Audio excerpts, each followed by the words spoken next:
সিপাহীজলা জেলা ভারতীয় জনতা পার্টির মুখপাত্র তথা সিপাহীজলা জেলার ভারতীয় জনতা পার্টি মহিলা মোর্চার সাধারণ সম্পাদিকা স্বামীর দোকান ভেঙে চুরমার করে দিল ভারতীয় জনতা পার্টির দলের 3 জন কার্যকর্তা। ঘটনা মঙ্গলবার রাত 10:30 মেলাখোর বাজারে। উক্ত ঘটনাকে ঘিরে দেখা দেয় বাজারে তীব্র উত্তেজনা। ঘটনাস্থলে মেলাখোর থানার পুলিশ ছুটে যায়।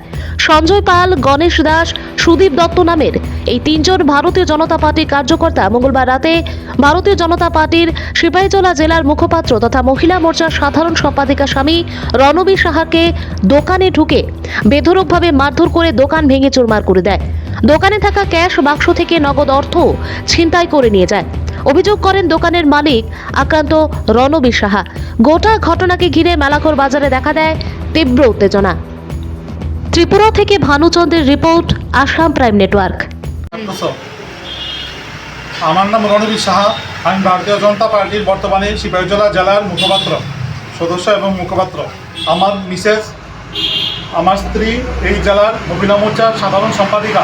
আজকে ভারতীয় জনতা পার্টি পরে এই ভারতীয় জনতা পার্টি জেলার ইয়াতে আছে, এসসি মোর্চাতে আছে, এসসি মোর্চার সাধারণ সম্পাদক, তারপরে এই জেলার ওবিসি মোর্চার সম্পাদক, এই জেলার বিভিন্ন বুথে কাজ করে বুথের কার্যকর্তা বিজেপির সঞ্জয় পাল একজনের নাম গণেশ দাস, একজনের নাম সুদীপ দত্ত। এই তারা 3 জন আমার দোকানে ভাঙচুর করতেছে। প্রথমে আমার সাইনবোর্ড ভাঙতেছে, তখন আমি দেখে জিজ্ঞেস করলাম কি হয়েছে, আমার সাইনবোর্ড ভাঙতেছে কেন? তারা আমাদের মুখ খারাপ করে আমার কাছে আরেকজন আমার সাথে ভিডিও ফুটেজ আছে, কারণ তারা আমার লোক আগেও এরকম করছে। তারা মিথ্যা কথা বড় অস্বীকার করে, এই কারণে আমি ভিডিও রেকর্ডিং করাইছি আরেকজন দিয়া, ভিডিও ফুটেজ আছে। তারপরে কইতাছে তারা আমার হেয়ার মোবাইল ভেঙে দেবো, যে ভিডিও রেকর্ডিং করতেছে। তারপরে আমার মোবাইল আমি বাইর করছি, মাত্র হাতে রয়েছে, আমার মোবাইল ভেঙে দেবো।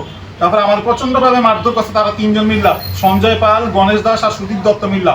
ঠাকুরপাড়া বাড়ি আরেকজন বাড়ি, সঞ্জয় পাল ঠাকুরপাড়া বাড়ি, সুদীপ দত্ত ঠাকুরপাড়া বাড়ি আর গণেশ দাস গুলবোড়া বাড়ি।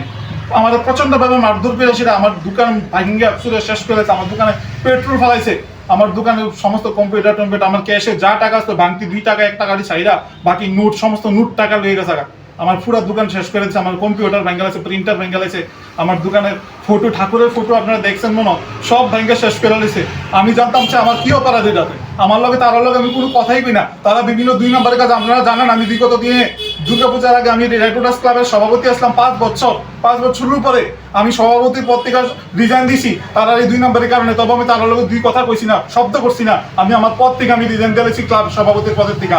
সুদীপ দত্ত ছিল ক্লাবের সেক্রেটারি, সে তার লোকে আমার কোনো শব্দই করি না, আমি কোনো কথাই করি না। সে আমার লোকে আজকে হঠাৎ এসে এরকমভাবে আক্রমণটা করছে, তারা 3 জন মিল্লা, সেরা তার বন্ধু বান্ধব সহ। তার লোক আমার কোনো ঝগড়া আগে ছিল না।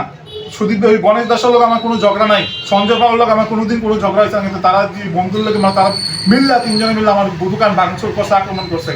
আমার এটা বিচার চাই। আমি রাজ্যের মাননীয় মুখ্যমন্ত্রীর কাছে, আমি ভারতীয় জনতা পার্টির 2014 একজন প্রথম কার্যকর্তা, মেলাঘর দিয়ে প্রথম আমি অ্যাক্টিভ ভাবে আমি নামছিলাম ভারতীয় জনতা পার্টির লিগা 2014 থেকে। মেলাঘর তখন কেউ নাই, আমরা 2 জন মিল্লা নামছিলাম।